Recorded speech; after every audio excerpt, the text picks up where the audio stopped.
tratar de resumir algo difícil de resumir en un rato, que es la historia de la resistencia. La larga historia de la resistencia.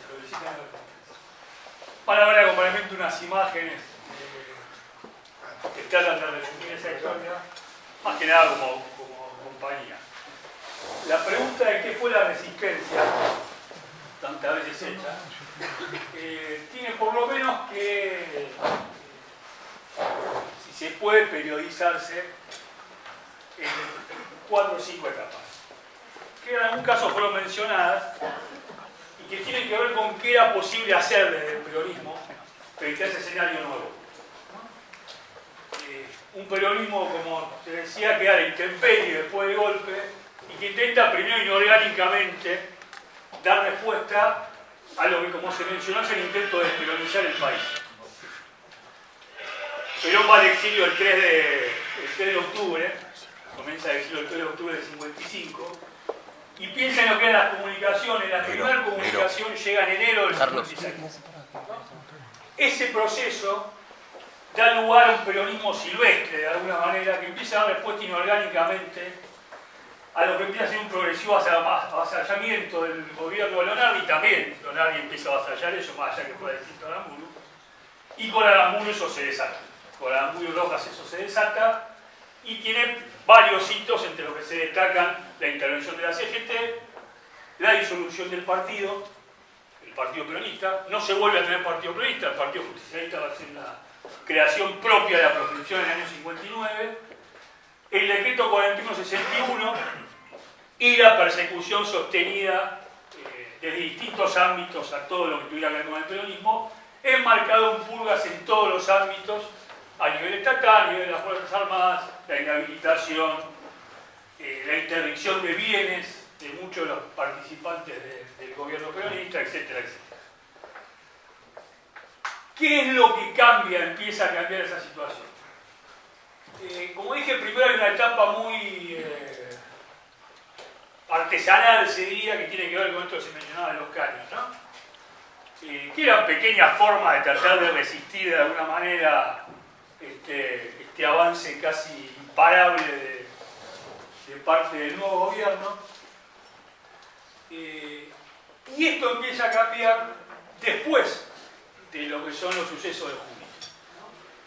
Un peronismo que se encuentra avasallado con su líder a distancia, un líder que empieza a tener todo un recorrido primero por América y después en el 60 llega a España, en marzo del 60 llega a España, con algo para destacar de todo este periodo. Debe ser un caso excepcional. Perón mantiene su liderazgo a 13.000 kilómetros de distancia, ¿no? En otro mundo, con otras comunicaciones, con una serie de cuestiones. Se reserva la conducción estratégica, como la llamaba, y empieza a tratar de organizar la conducción táctica como se pueda, en medio de ese escenario, ¿no? Como es sabido, va a tardar 17 años en volver, pero en el medio pasan toda una serie de cuestiones. Y hay dos errores que el gobierno de Aramburu comete, pensando que efectivamente la despenalización había tenido éxito. Más allá de la violencia avasallante que se había relatado, hay dos cuestiones que pueden ser considerados de alguna manera como los primeros triunfos de un peronismo que estaba a la defensiva. Uno es la Convención Constituyente del 57, que el gobierno convoca para tratar de darle algún viso de legalidad a la derogación de la Constitución del 49 y que fracasa por la misma debilidad del gobierno y porque empieza a aparecer en alguna parte de la oposición la idea de tratar alguna forma de acuerdo que va a terminar en el acuerdo con Frondizi, ¿no? En el 57. Y la otra cuestión, que también se mencionó, tiene que ver con los sindicatos, que van a ser los que le van a dar presencia pública al peronismo en todo el periodo. Sin la menor duda, porque tienen la posibilidad y porque el gobierno de Aramburu en el año 57 llama a un congreso normalizador de la CGT y no lo puede terminar porque lo pierde si lo termina. Entonces, ya para entonces, tiene que cumplir con unas promesas que era dar elecciones en los sindicatos y ahí empieza a surgir una nueva camada de dirigentes sindicales. Y si no era nueva, era bastante nueva, digamos. todos los que puedan hacer los dirigentes de primera línea sindicales, con alguna excepción, el caso de Framini, que ya estaba al momento del golpe, y algunos otros, se empieza a sentir ahí. Bandor, Rucci, todos los más conocidos de ese momento, Paulino Niembro, todos los que son parte de esa, a partir de una insignia de eso que era la UOC, la Unión Obrera Metalúrgica, empiezan a comprar sindicatos y eso posibilita empezar a contar con otros medios. ¿No? Cosa que hasta ese momento era difícil de conseguir. En el año 50, hasta el año 57, 58, lo que pasa con el conjunto del peronismo es esto: intentos fragmentados de resistir este avance. ¿No? En el año 58 se da el acuerdo, antes del año 58 se da el acuerdo para que post voto abstención frente a la elección de la Convención Constituyente, el apoyo del peronismo a la candidatura de Frondizi. ¿Por qué señaló esto? Porque aún con todas las formas que había de hacer llegar esa orden, hay una parte del peronismo que vota en contra. Lo que llamó en ese momento la línea dura. ¿No? Diamante le decían algunos, ¿no?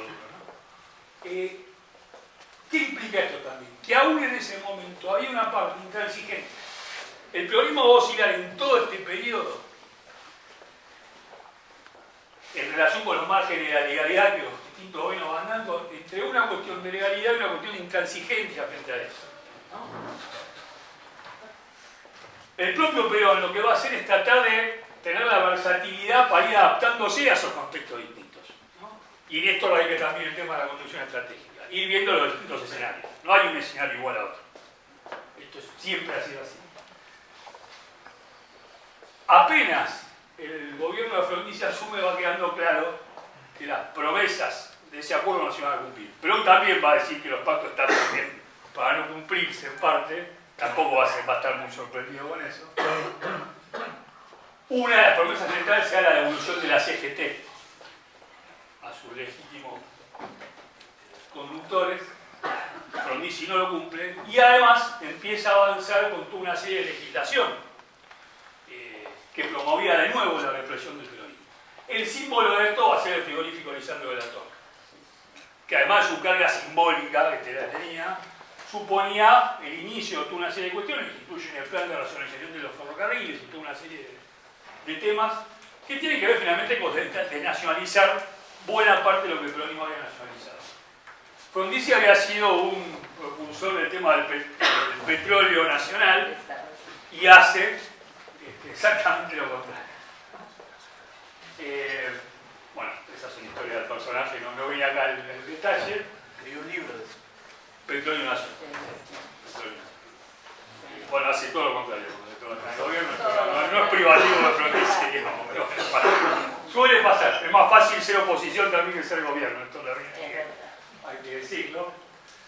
Junto a esto, junto a esta cuestión de lo que Frondizi no cumple, empiezan a darse una serie de fenómenos que también van a convivir dentro del peronismo durante todo este periodo.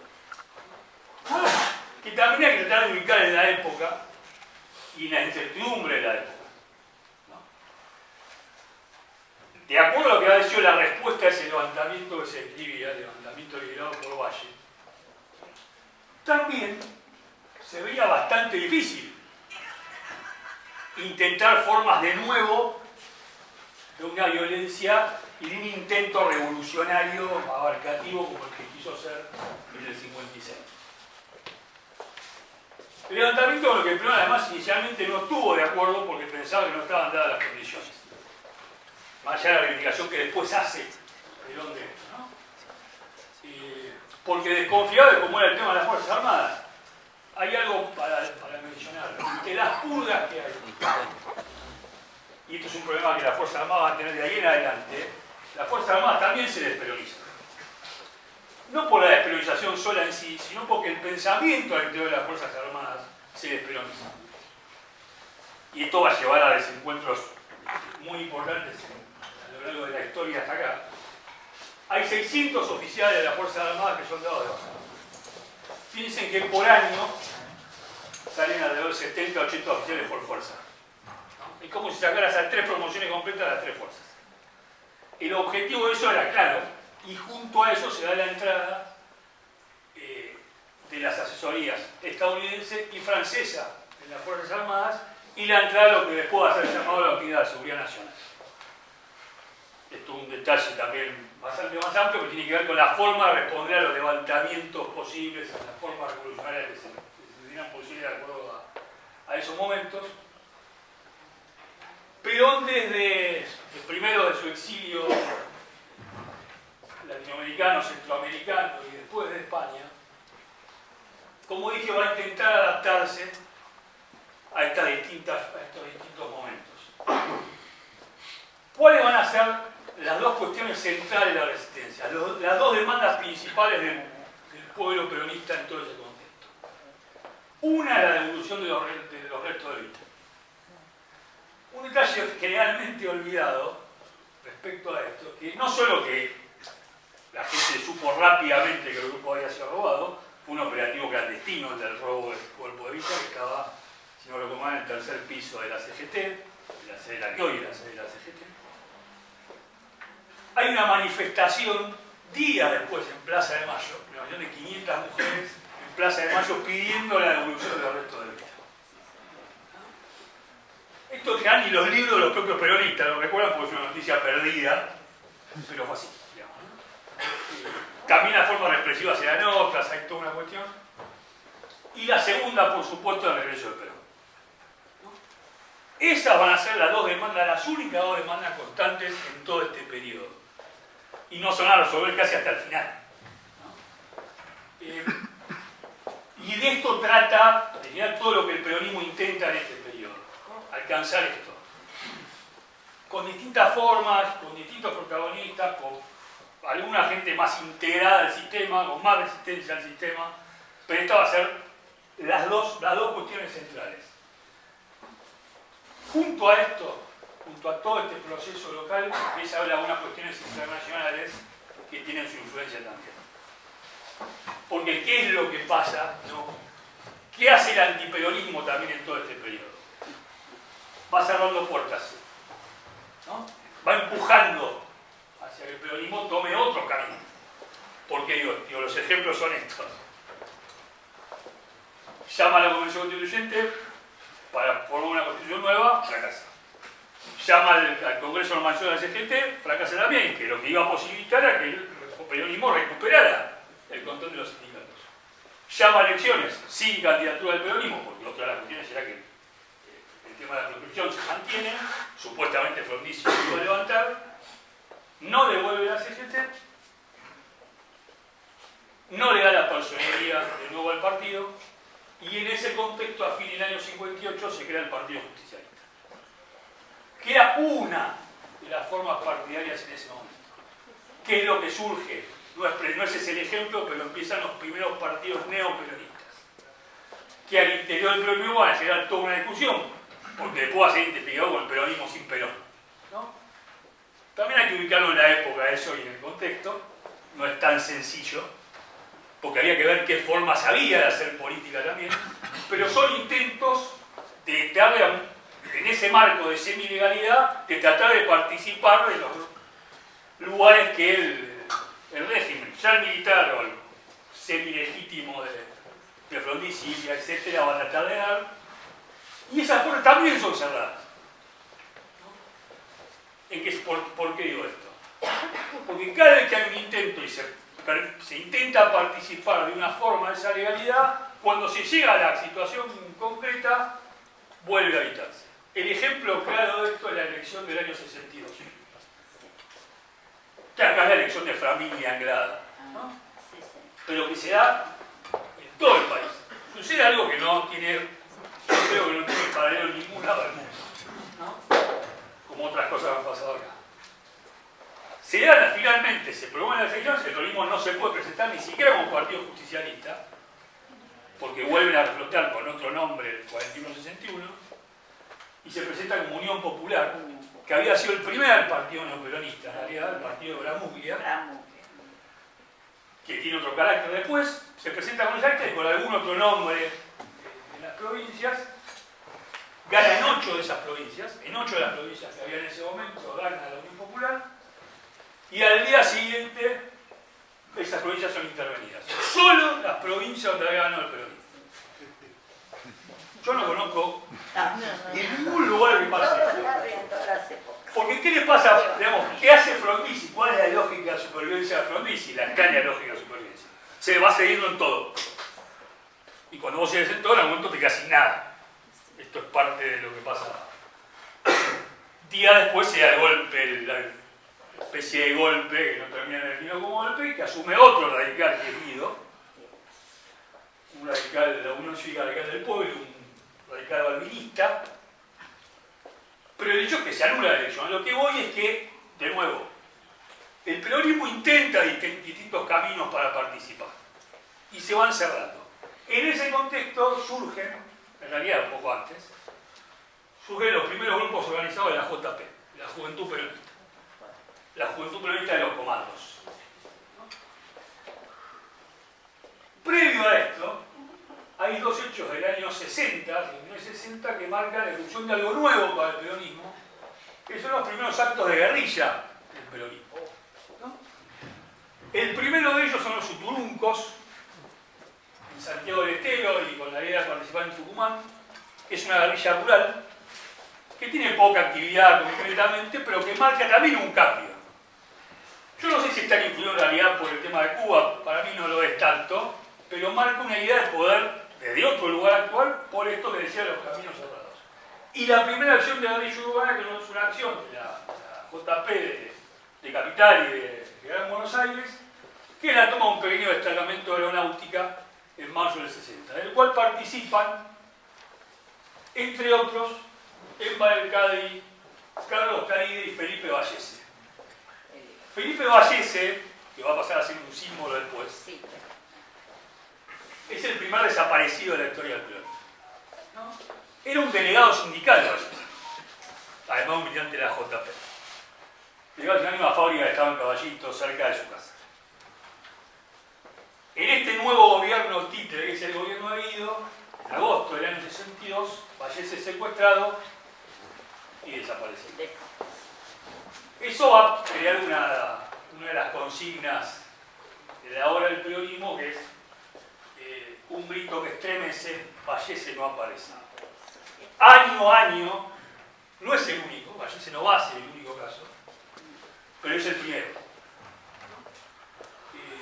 ¿Y por qué digo esto del tema de la dirigencia? Vallese era un delegado sindical que tenía relación con lo que era la dirigencia sindical de ese momento. Y lo marco también porque en ese momento y largamente hay divisiones que después el peronismo va a tener, que en ese momento no tenía. El peronismo no hablaba en términos de izquierda y derecha. Hablaba del pueblo y antipueblo. Hablaba del pueblo y antiderecha. Hablaba del pueblo y antiderecha.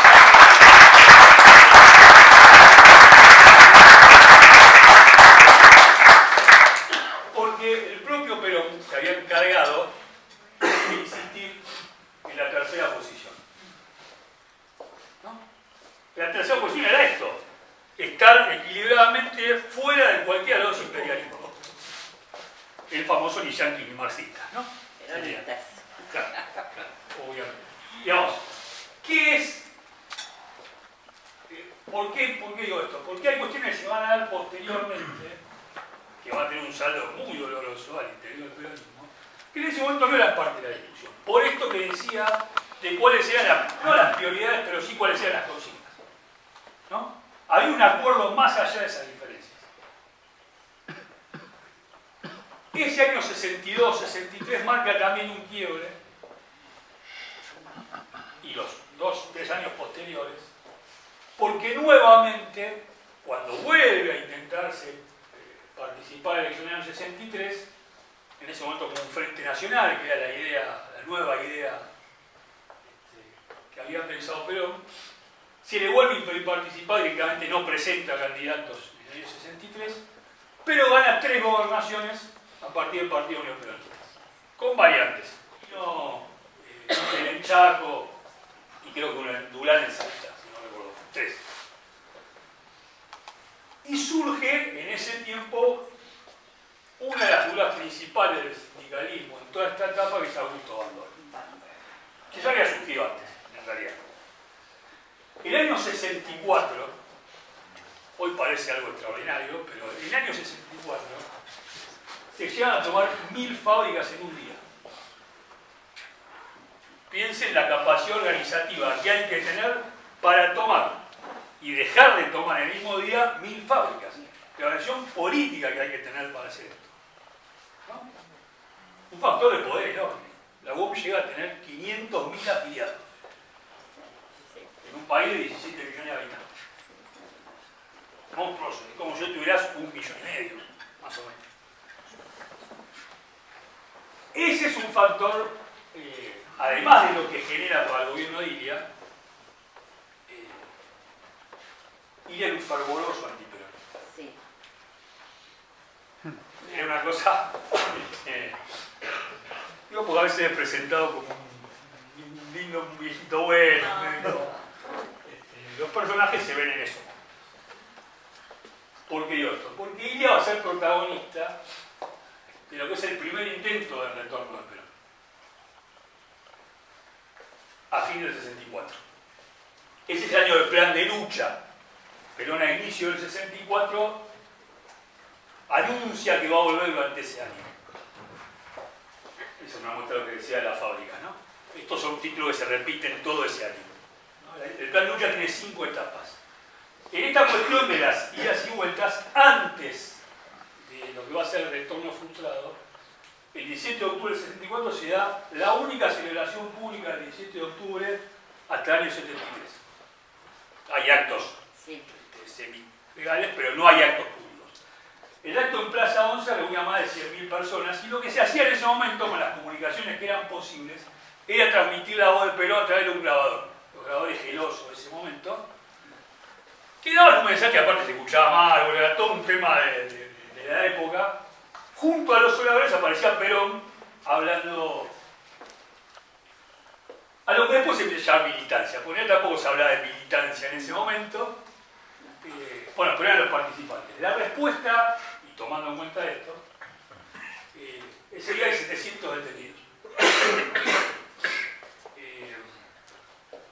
Es una cuestión bastante paradojal la de Ilia y Frondizi, porque ahí olvidó algo fundamental.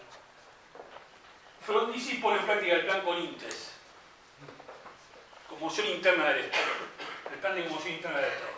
Primero con un decreto reservado a fin del 58 y después con un decreto público a partir de un atentado de la resistencia en Córdoba en febrero del 60, de manera pública en marzo de 1960. Se calcula que hubo alrededor de 6.000 presos políticos hasta el año 62. Con distinta suerte, ¿no? Algunos repetidos. Para decir algo también, mucha de la dirigencia de ese periodo fue presa. Política y sindical. Bandol fue preso, Rucci fue preso, muchos pasaron, muchos. Embarcari fue preso, Jorge Arruni fue preso, todos los que participaron en ese momento fueron presos, más o menos tiempo. Perón anuncia en enero del 64 una anuncio aparte. Otra cuestión fenomenal de todo ese momento es la cantidad de periódicos de la resistencia que hubo. Pequeñas hojas que lo que hacían era tratar de dar un mensaje de alguna manera de esperanza y de no bajar las banderas en todo ese momento, con distintas suertes también y con distintos periodos de legalidad, ilegalidad y todo lo demás. En el año 64, Perón hace este anuncio, se da el acto en octubre y en diciembre, en una operación insólita en los detalles para poder salir de Madrid, Perón intenta volver. El 2 de diciembre del año 64. ¿Qué impide que Perón vuelva? Zabal Ortiz, que era el ministro de Relaciones Exteriores de Ilia, que había participado en los bombardeos del 55, en unos civiles participó en los 55, llama a Itamaraty, a la Cancillería brasileña, y les pide que tengan el avión en el Galeão, en el aeropuerto de Río de Janeiro. A la vez hay una comunicación con Estados Unidos también para triangular esto, porque en Brasil, en el año 64, hubo un golpe es el primero de la serie de golpes que va a haber en América Latina, del mismo signo de alguna manera. Perón es detenido y Perón con los 5 que lo acompañaban, Bandol, Iturbe, Framini, Delia Palodi y Lescano, son enviados de vuelta a España. Y esto al interior, además de la cuestión respecto al gobierno, al interior del peronismo va a tener sus efectos de mediano plazo, porque hay un contraste importante que aparece ahí. Con la capacidad de movilización que se había mostrado en el acto de Plaza 11, en el acto central, y en el plan de lucha, a Perón le llama la atención que frente a su retorno hace una cierta inacción. La lectura que hace, no es una lectura errada, digamos, de alguna manera, es que se está pensando en disputarle la conducción del movimiento. Básicamente que Bandol está disputando la conducción del movimiento. Eso obliga, en medio de esta semilegalidad, ¿por qué digo esta semilegalidad? Porque había un bloque de diputados peronistas.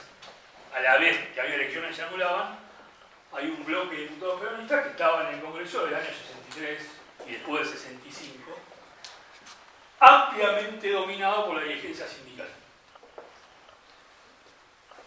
Una dirigencia sindical que, digo esto, de ninguna manera enfrentaba abiertamente a Perón. No había espacio para enfrentarlo abiertamente, pero había señales del poderío, digamos, a la vez todo el plan de lucha una muestra de poder fuerte. ¿No? ¿Por qué digo esto? Porque si bien en el año 50, primero en el año 45 está Cipriano Reyes, él tuvo una historia vinculada a adueñarse el 17 de octubre y todo lo demás, pero eso es previo a toda esta historia y además es previo a otro momento, a todo este momento del peronismo. En ese año 65 Perón toma la decisión, viendo todo este escenario, de enviarla a Isabel. Era una desconocida políticamente. La envía en septiembre del 65, con un objetivo no declarado que era demostrar acá quién mandaba. ¿No? Y con el escenario en la cabeza de unas elecciones en particular, que van a ser las elecciones en Mendoza. Esto lo repito porque es la primera disputa concreta de la conducción de Perón. ¿En qué termina este escenario? En abril del 66 hay elecciones en Mendoza y se da otra particularidad insólita para mí, que es que lo que importa más que quién fuera gobernador era quien ganara esa interna dentro del peronismo, ¿no? Con distintos nombres a la vez. Corbalán Anclares va a ser el candidato apoyado por Perón y por Isabel, y Alberto Cerú García va a ser el candidato apoyado por el bandolismo. Esa interna la gana Corbalán Anclares y de alguna manera salda esa cuestión que se había planteado. ¿A qué voy con esto? Ahí se prefirió privilegiar, definir de una vez la interna que ganar una gobernación. ¿Está? La historia también tiene repeticiones en un montón de cosas.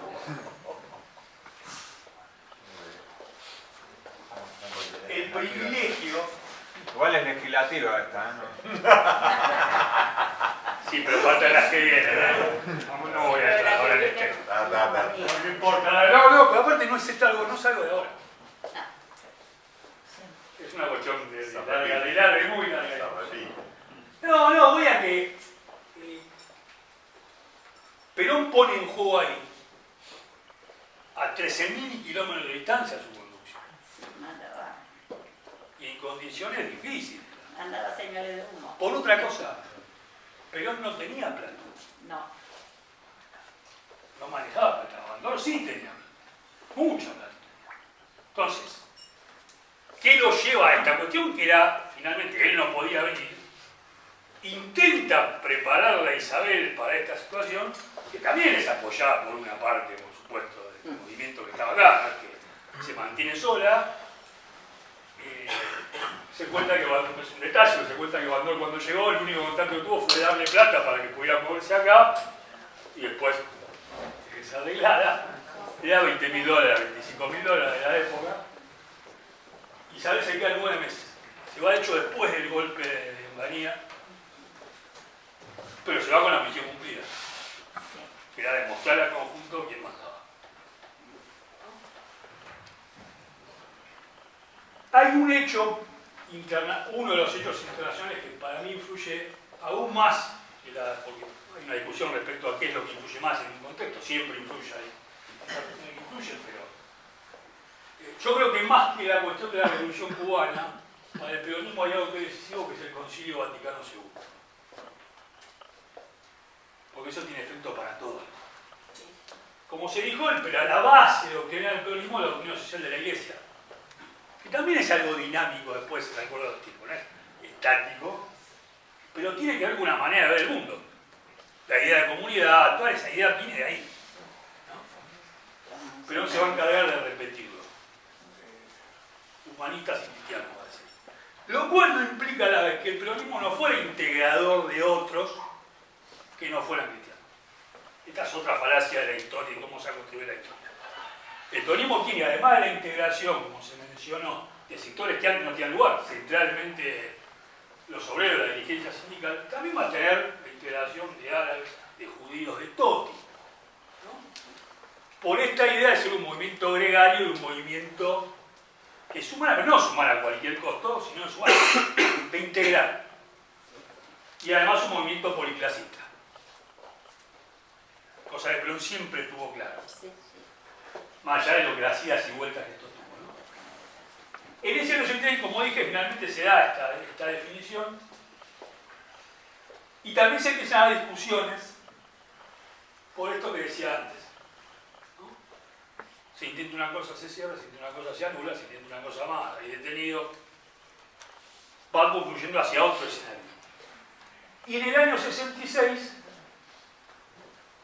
a fin de junio del 66, se da el golpe de Onganía contra el gobierno de Illa. Se dice que el gobierno de Onganía comete un error fundamental, que es intervenir en las universidades, porque las universidades eran violentamente antiperonistas. Perón lo va a decir también.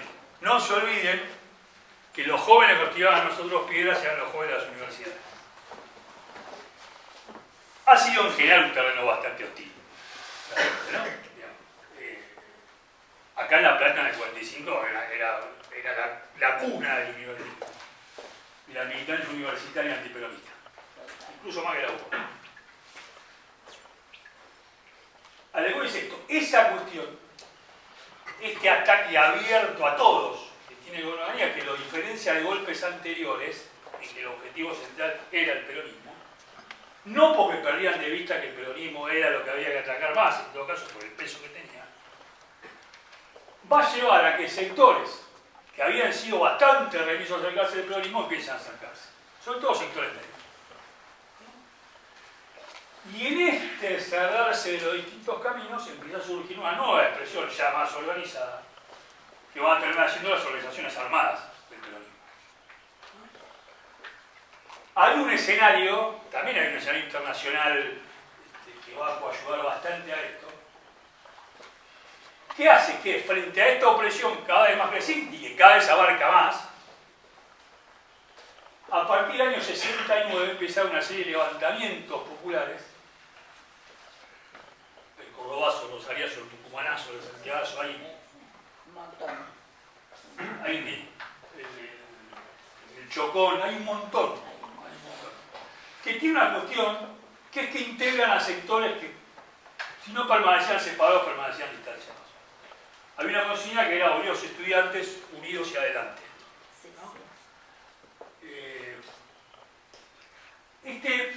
La lectura de Perón hacia el cordobazo es diversa. Perón no lo toma como una cuestión del peronismo. Pero, y esto también en la historia a veces se ha contado solo en parte, dos de los tres grandes protagonistas de la dirigencia sindical del Cordobazo son peronistas. Sí, sí. El Pidio Torres y Atilio López. Atilio López va a ser desde el año 57 el conductor de la CGT de Córdoba. Y para lo que es la historia posterior. Obregón Cano, que va a ser el gobernador de Córdoba posteriormente, provenía del batorismo. No venía de los, entre comillas, los sectores combativos. Porque todos participaban en ese momento de esto. El tercero es Agustín Torres, ¿no? Obviamente. Que suele ser el más recordado. Atilio López lo va a matar al AAA en 1974, como en el 75. Pero tú ves que hay todo un clima distinto respecto a qué hacer, ¿no? Al cómo hacer además. Por esto que vuelvo a decir, pasa progresivamente cada vez más, que es que los caminos se dan. ¿Por qué digo esto? Porque una de las grandes falsedades de la historia es el ligarle la violencia al peronismo. El peronismo es autoritario, violento. Lo hemos escuchado un montón de veces. Se sigue escuchando. Aún con la elocuencia de los hechos se sigue escuchando. El peronismo en el año 46 ya tenía 11 muertos propios, 11 asesinados propios, antes de asumir la presidencia. El 17 de octubre del 45 hay 3 muertos, los únicos 3 muertos del 17 de octubre son peronistas. Cercanía, 4, 3 en Plaza de Mayo y 1 en Rosario, los 4 baleados, ¿no? Los fusilamientos del 56, en Rosario, en otro hecho olvidado, poco después del golpe, en los días posteriores al golpe hay 35 muertos. No hay ningún listado, no está ni nada, porque la prensa no sabía tampoco. No quiero caer en cosquillado que siempre los muertos los pone el peronismo, pero hay algo de verdad en esto, ¿no? Ni hablar del bombardeo. Siempre cuando se habla de esto es imposible no hablar del bombardeo de la Plaza de Mayo. No hay acto, cuando se habla de terrorismo, no hay acto terrorista más grande que ese. No hay en ningún lugar del mundo. Piensen esto, el hecho conocido de un bombardeo en lugar abierto se le aplica en la Guerra Civil Española, que tuvo la mitad de los muertos de Plaza de Mayo. En Plaza de Mayo murieron 325 personas, tuvo alrededor de 2.000 heridos. Uno de los libros los escribe el hijo de Chávez, hoy grande, Gonzalo Chávez, cuya familia es parte asesinada por la AAA acá, o cercanías de acá. A lo que voy es, cuando el peronismo apela a la violencia es porque no queda otro camino. Esto es el resumen de todo este tiempo. Agota todas las otras instancias y le van estrechando todas las otras instancias. Y cuando, como decía el peronismo, cuando no queda otro camino hay algún cauce por donde se sale. Con los resultados que después se puede tener. Imprevisibles resultados. En ese camino empieza a haber una actuación de diversos factores, como Perón va a recordar cuando vuelva. Todos estos años son años de la acción de distintos factores. En el año 70 hay un hecho central, que es el secuestro y ejecución de Aramburgo. Para Perón ese hecho va a ser más importante que el Cordobazo, sin la menor duda. Más allá que no conociera quiénes eran, porque había sido gente ajena al conocimiento del peronismo, pero es un hecho que le permite al peronismo pasar a la ofensiva políticamente, además de devolver algo y hacer justicia con Aramburgo. Aramburgo es el responsable de los fusilamientos y del robo del cadáver de Evita. Entonces, para el conjunto del peronismo, algo que hoy es incómodo políticamente, incorrecto políticamente decirlo, fue un hecho festejado. Porque se venía de 15 años de derrota, de muerte, de tensión y de todo lo demás. Los tiempos son otros. Esto es así. Pero en ese momento, la respuesta frente a eso, mismo Perón lo dijo, son cosas que yo no puedo decir públicamente, y habían hecho todo lo posible, además, bueno, no lo fondearon porque no pudieron. Perón supo tiempo antes, donde está tiempo antes de la devolución, donde estaba el cuerpo de Vita, pero ese es el contexto que surgen las organizaciones armadas, más allá del desarrollo posterior, que tiene toda otra complejidad, que excede al límite temporal que hoy vemos hoy, que hoy estamos viendo, ¿no? Que es hasta el regreso del Perón. Hay una cuestión anterior, las Fuerzas Armadas Peronistas, las FAP, que salen en Tacorral en el año 68, en las cuales participa bastante la gente original de ese grupo de la JP, sobre todo Eva Alecari y Amanda Peralta, los muertos jóvenes, bastante jóvenes tiempo después. Y tiene esta cuestión, y acá es otra cuestión a tener en cuenta, en ese momento se pensaban como parte del conjunto del peronismo. ¿No? ¿Por qué? Perón va a hablar en ese momento de formaciones especiales. Las formaciones especiales tienen que ver con un momento específico, ¿no? Para una cuestión específica. Al calor de lo que es ese momento histórico en general, local e internacional, van a crecer muchísimo, ¿no? En el año 71, y ante todo este cambio, el gobierno, en ese momento el gobierno de Levingston, Daniel Levingston anuncia, el presidente de la autodenominada Revolución Argentina, reabre la actividad política. Y lo que pasa con esa apertura de la actividad política es que el Partido Justicialista, después de mucho tiempo, puede empezar con su campaña, una campaña de afiliación que va a ser gigantesca, y con empezar a pensar en la apertura electoral. Pero no estaba la certeza de esa apertura electoral. ¿Por qué? Porque la historia había marcado que cuando te abrían la posición electoral, después te la cerraban. Entonces, bueno, sí, lo vamos a hacer, pero más o menos. Desconfiamos porque hay con qué desconfiar, porque han hecho hace años lo mismo. Perón primero llama a la hora del pueblo, donde reúne a buena parte de la dirigencia, incluso de la dirigencia que había sido parte de la Junta Consultiva Nacional, el órgano político del gobierno de Lonardi y de Aramburu. Después va a formar el Fresilina, el Frente Cívico de Liberación Nacional. El radicalismo ahí se distancia. El candidato político de salida de Lanús es Balbín, como había sido el candidato de salida de Aramburu. Balbín porque viene de La Plata, aparte de su personaje local. Y finalmente vamos a formar el Frejuli, el Frente Justicialista de Liberación.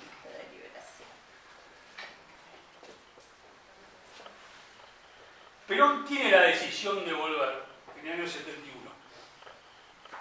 Toma la decisión de volver en el año 71.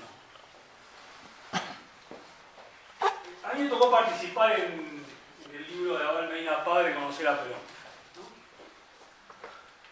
Y una de las cuestiones que se pregunta en el libro es ¿qué hubiera pasado si Perón volvía antes? Yo no creo en la historia contrafáctica, así que no voy a entrar en ese detalle, pero sí que pasan dos cosas en el medio.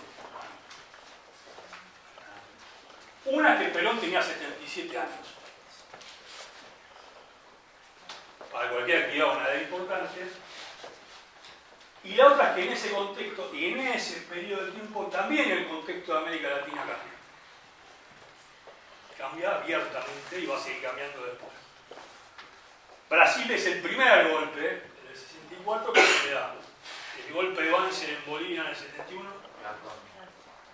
lo que después va a terminar siendo el Plan Cóndor en el 74, 75. Son los EVA, ¿no? Los EVA, Estados Burocráticos Autoritarios. ¿Cómo? Los EVA son los Estados Burocráticos Autoritarios. Claro, sí. El texto. Sí. Sí, en realidad hay una mezcla, porque no son todos iguales. Pero lo que hay es que hay una mano de la doctrina de seguridad nacional que mencionaba antes, hay un avance progresivo que no casualmente el último lugar que llegan es acá. Porque acá estaba el peronismo. Entonces, quebrar eso era bastante más difícil que en otros lados. Pero se da. Lo de Brasil en el 64, Bolivia en el 71, Paraguay estaba en Stroessner desde el año 54 a 55. Perón va a tener un cariño particular por Paraguay, esto hay que aclararlo, y va a ser el último lugar que visite afuera, por un tema de lealtad personal. Y con el presidente. Y con este porque es el que lo había recibido cuando Perón rumbo al exilio, y además la evolución de los trofeos de guerra de la Triple Alianza y toda una cuestión histórica en el medio, que además tenía que ver entrar con el tema de la integración de Sudamérica, que era clave en el pensamiento estratégico del ABC, que era Brasil-Chile, bueno, hay toda una serie de cuestiones que tienen que ver finalmente con la misma idea. En esos años era, esto decía de Brasil, Bolivia en el 71, con Hugo Banzer, Uruguay en el 73, no será un golpe de Estado, pero casi, con Bordaberry, iba a terminar en Chile. Pero cuando quiere explicar por qué en el 55 no fusiló, digo, vuelvo en el tiempo para explicar esto. La explicación que da, y después también dice que se arrepiente, pero él dice, bueno, hay que ubicar en el contexto en que uno tiene que decidir, no en lo que hubiera pasado después. Él tiene en la cabeza lo que vio en Europa cuando viaja entre el año 40 y 42. Sobre todo lo que ve en España, los efectos de la guerra civil. Porque lo que no hay que olvidar en ningún contexto de violencia es quiénes la sufren primero, quiénes quedan intemperie primero de esa violencia, ¿no? Y además el costo que iba a tener para el país recuperarse de eso, ¿no? Y dice una frase que es, si nosotros tenemos razón vamos a volver, si no tenemos razón no tiene mucho sentido que volvamos, ¿no? Va a tardar un poco más de 10 años, va a tardar 17, pero casi se da a los 10 años que da a los 64, ¿no? En el medio hay una reconsideración de parte de la dirigencia política respecto a qué hacer con el peronismo. ¿Por qué? Porque se habían intentado todos los caminos y todos habían fracasado. ¿Cómo se empezó diciendo esto? Lo primero era desperonizar el país. El regreso del Perón, lo que encuentra es el fracaso de eso. El fracaso profundo de eso. Hoy que se habla mucho de la batalla cultural, hay autores que hablan de la desperonalización pedagógica. ¿Qué es lo que se intenta? Cambiar en la cabeza de la gente eso. Porque una vez que lo cambias, ahí no tenés la derrota o el triunfo. Lo demás es circunstancial. Cuando vos cambias la cabeza, ganaste la pelea principal. Siempre está esa batalla. No es que es algo de ahora, de hace un año, hace 2 años. Está siempre. Lo que cambia puede ser la forma, ¿cuál es entre comillas, la ingenuidad de la libertadora? Pensar que no nombraba a Perón implicaba que el peronismo no existiera más. Hoy eso suena absurdo. Pero para mucha gente supuso tener en la casa el cuadrito y en la pared, ir en cana porque te le encontraban un postre adentro de la casa, no en la calle.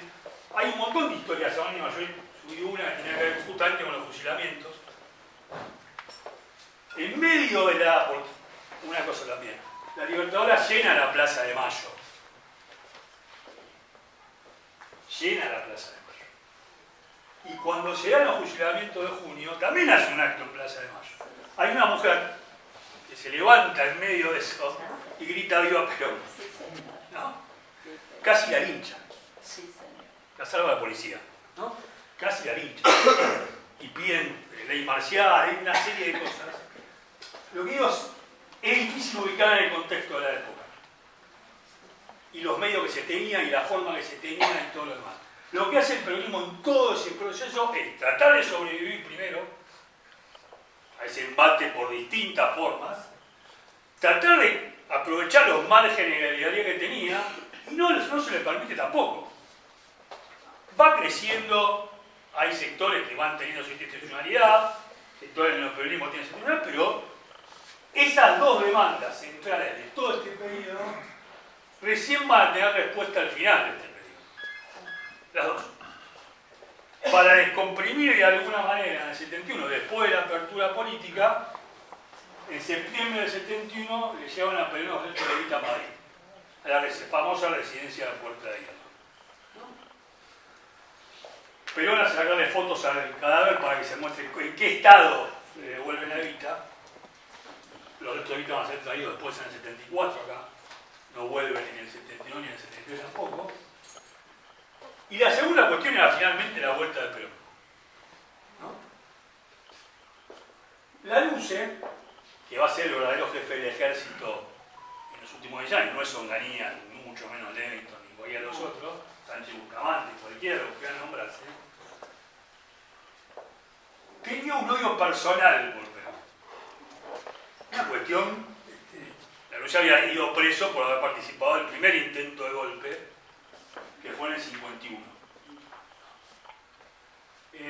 Porque una cosa, previo al bombardeo del 55 hay una serie de hechos que preludian esto, ¿no? Las bombas en Plaza de Mayo en el 53, dos acciones. En esa bomba mueren 7 personas. Por esas bombas también en Plaza de Mayo.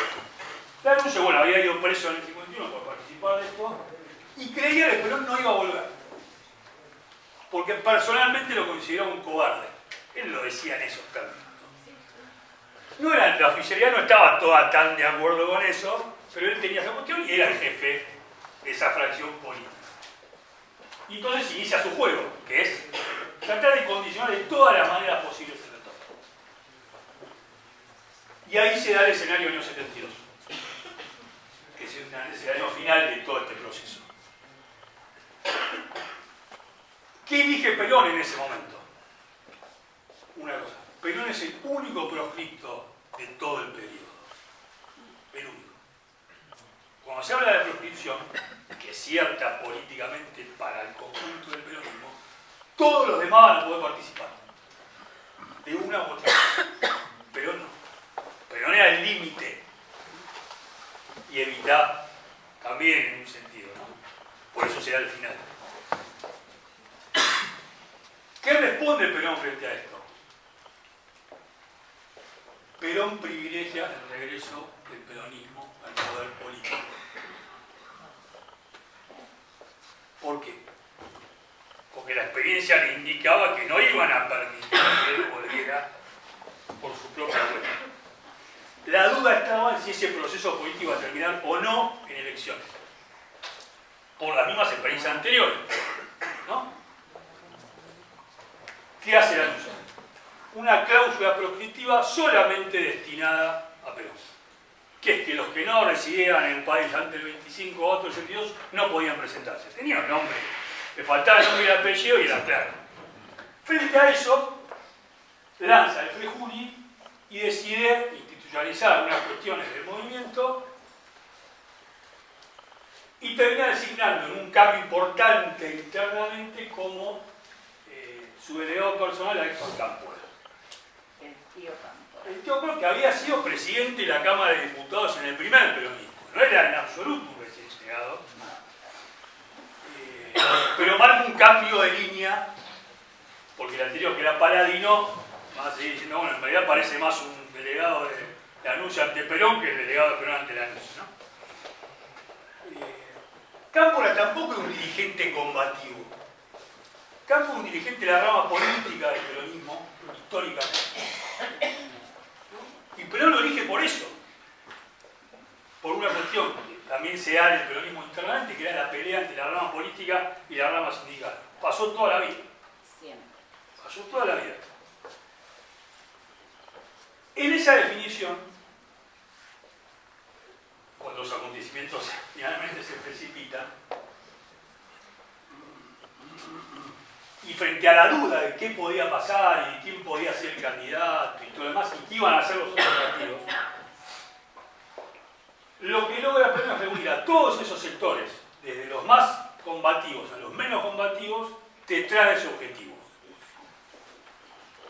La unidad en pos de ese objetivo. Porque la lectura que hace que, a la luz de los hechos que viene correcta, es que esta vez sí va a haber apertura política. ¿Por qué? Porque los otros sectores se dan cuenta que no hay otra resolución marcando algo. Tiene un país muy distinto. Tiene un país con el 2% de desempleo.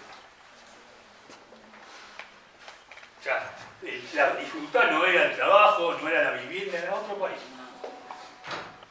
Pero bueno, nadie pedía tampoco que se quisiera estar mejor. O sea, esa es otra cuestión, ¿no? Muy distinto a este país, ¿no? En un montón de cuestiones. A lo que voy es que frente a esa situación, aún los sectores que estaban en contra de esa vía electoral, porque lo consideraban reformista, porque consideraban que no era posible, que no se iba a cumplir, se encolumnan detrás de esto. Los últimos a convencer, obviamente, en las organizaciones armadas, porque su mirada de las elecciones era todavía más remisa que la de otros. Bueno, finalmente se acuerda. ¿Por qué marco esto? Porque ese es el último momento de acuerdo. El acuerdo llega hasta ahí, con todas las consecuencias que eso tuvo, ¿no? O sea, frente al enemigo, la actuación en común, con un liderazgo como el de Perón, que en ese momento se decía que era el único factor integrador, ¿no? Cuando llega ese momento, Perón anuncia su vuelta, y acá voy a, y con esto estoy terminando, la diferencia es esta. El charter del regreso de Perón, que se da de Italia, es un charter que intenta reunir a todo ese variopinto peronismo en 170 lugares, ¿no? Ahí dice. Y la conducción táctica se queda acá.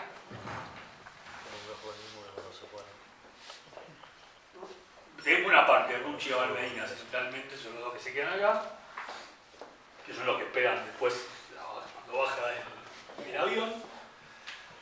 Pero lo que voy es esto, que en ese contexto de fin de año 72, ese mensaje se quiere dar, en el que además invita a dirigentes de otros sectores políticos, incluso gente que no tenía nada que ver con el peronismo, escritores que no tenían, escritoras que no tenían nada que ver con el peronismo, hay de todo.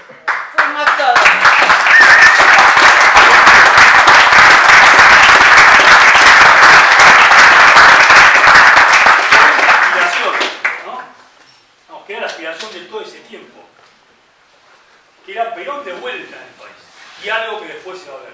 Con Perón en el país, era imposible que Perón no fuera presidente, porque esa también es la aspiración, ¿no? Es parte de otro momento, pero ese es el gran triunfo del conjunto del peronismo, que Perón va a repetir varias veces después. El regreso no es tributario de un solo sector. Era de todos los que estuvieron en el 55, de todos los que dieron su pelea, de todos los que dieron la huelga, de los que murieron en ese camino, de todos los que trataron desde el lugar que podían de ayudar a eso. Que finalmente la concreción de ese anhelo del conjunto del peronismo, una que era la devolución de los restos de Evita y la otra que era la devolución del peronismo.